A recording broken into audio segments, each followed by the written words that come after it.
Alright. So, alamin naman natin ito pong panibagong kung anong magiging sagot natin dito sa ating another problem, example problem.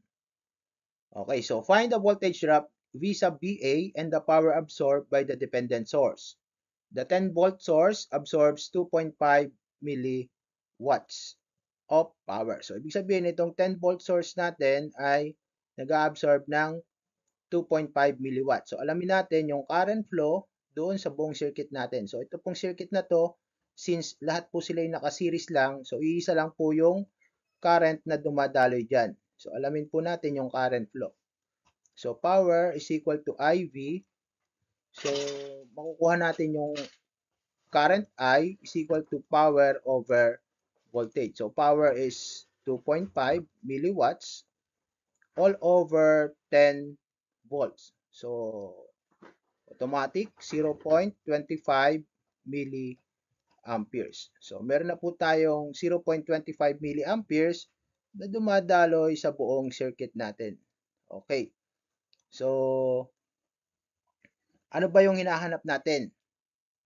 The power absorbed by the dependent source and V sub VA. So, yung V sub VA po natin ay yung voltage drop ng 2V sub X, 3 kilo ohm, V sub X, so yung pong tatlong ito.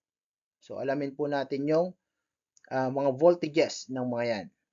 So, equal po siya sa V sub VA. So, since given na po yung ating current flow, so alamin naman po natin yung V sub Vx. Ano po ba yung magiging V sub Vx natin? So, V sub Vx,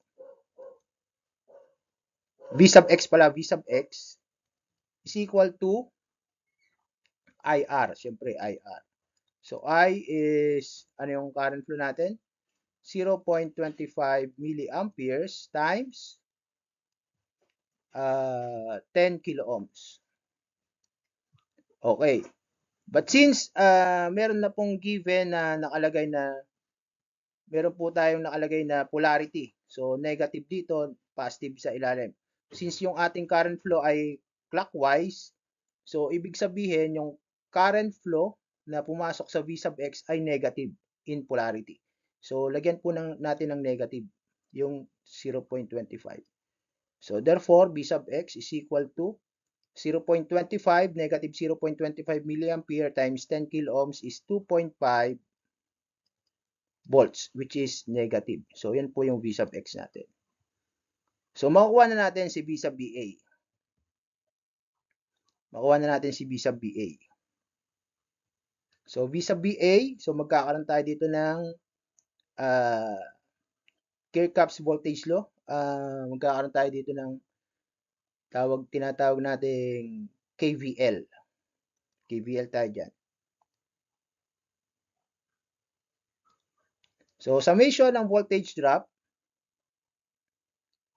ang gagawin natin. So, V sub VA, so ibig sabihin nandito yung positive, ito yung negative. So, negative, positive. So, lagyan natin ng mga polarity itong ating resistor, plus, minus. Kasi nga, sinasabi ko naman sa inyo na yung current flow, kung saan pumasok, nandun po ang positive sa resistor natin. So, kung saan po pumasok, yung current natin sa isang resistor, nandun po ang positive. So, since ito po namang V sub x ay given na talaga yung ating polarity, so hindi natin pwedeng baguhin yan kasi nga po, meron siyang kinokontrol na voltage source. So, ibig sabihin, negative pa rin yung ating ibibigay na V sub x dun sa ating voltage source. Alright. So, alamin na natin si V sub BA. So, V sub BA, so positive siya, plus, or ima-minus natin si 2V sub x. Kasi pumasok sa negative, plus 3 kilo ohm, plus 3 kilo ohm times I. Ano yung I natin? 0.25 milliamperes. So, minus V sub x. Ano yung V sub x natin? Minus. Ano yung resistor natin? 10 times. Yung current flow natin, which is still negative pa rin kasi nga baliktad yung polarity, negative 0.25 equal to 0. Alright. Okay, so yung V sub x natin equal to negative 2.5 volts. So, ilipat na natin itong V sub BA doon sa kabila. So, lalagyan na lang natin ng negative sign yung V sub BA equal to, ito naman to, itong mga to, as is pa rin yung anyang negative 2 V sub x. Ang V sub x natin is negative 2.5 volts. So, ito po, 3 times 0.25, ito ay negative times negative, magiging positive yan. So, magiging 13 times 0.25. Okay? So, yan na po. Negative B sa BA is equal to negative 2 times negative 2.5 is 5 plus 13 times 0.25 is equal to 3.25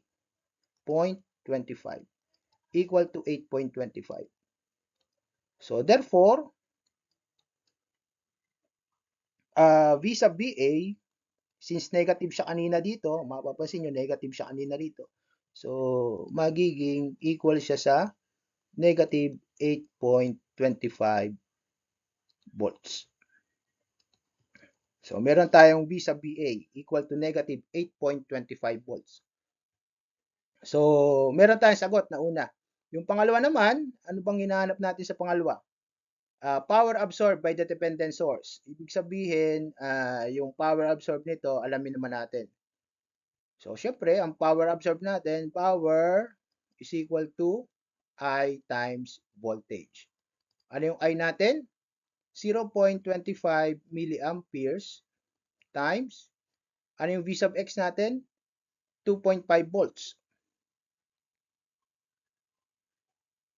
2.5 volts. Equal to 2.5 times 0.25 is 1.25 milliwatts. Okay, so that is your power absorbed. Okay, so thank you so much to all of you who are still following, engaging, supporting, and watching my videos. Thank you.